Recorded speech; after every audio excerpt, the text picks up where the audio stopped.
ഈശോ മിശിഹായ്ക്ക് സ്തുതിയായിരിക്കട്ടെ. പരിശുദ്ധ കന്യകമറിയത്തോടൊപ്പം 365 ദിവസം നമുക്ക് ഒരുമിച്ച് യാത്ര ചെയ്യാം.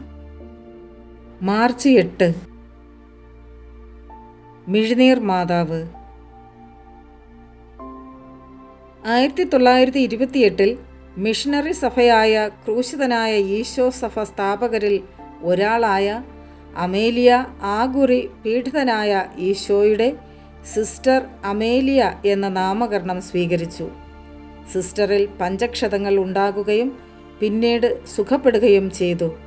അവൾക്ക് ഈശോയുടെ ദർശനമുണ്ടാകുകയും അതിൽ മിഴുനീർ മാതാവിൻ്റെ തിരുഹൃദയത്തിൻ്റെ 3 പ്രാർത്ഥനകൾ നൽകുകയും ചെയ്തു.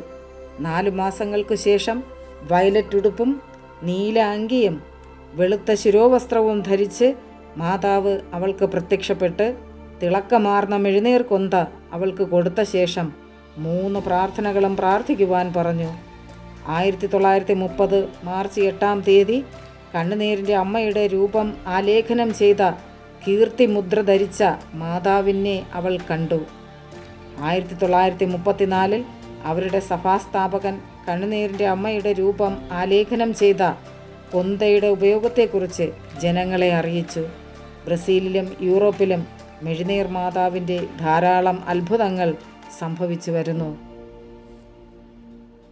പരിശുദ്ധ അമ്മേ ദേവമാതാവേ, ജപമാല ചൊല്ലി അമ്മയോട് പ്രാർത്ഥിക്കുന്ന എല്ലാവരുടെയും ആവശ്യങ്ങൾ അമ്മ സാധിച്ചു കൊടുത്ത് അനുഗ്രഹിക്കണമേ എന്ന് ഞങ്ങൾ പ്രാർത്ഥിക്കുന്നു. Ave Maria.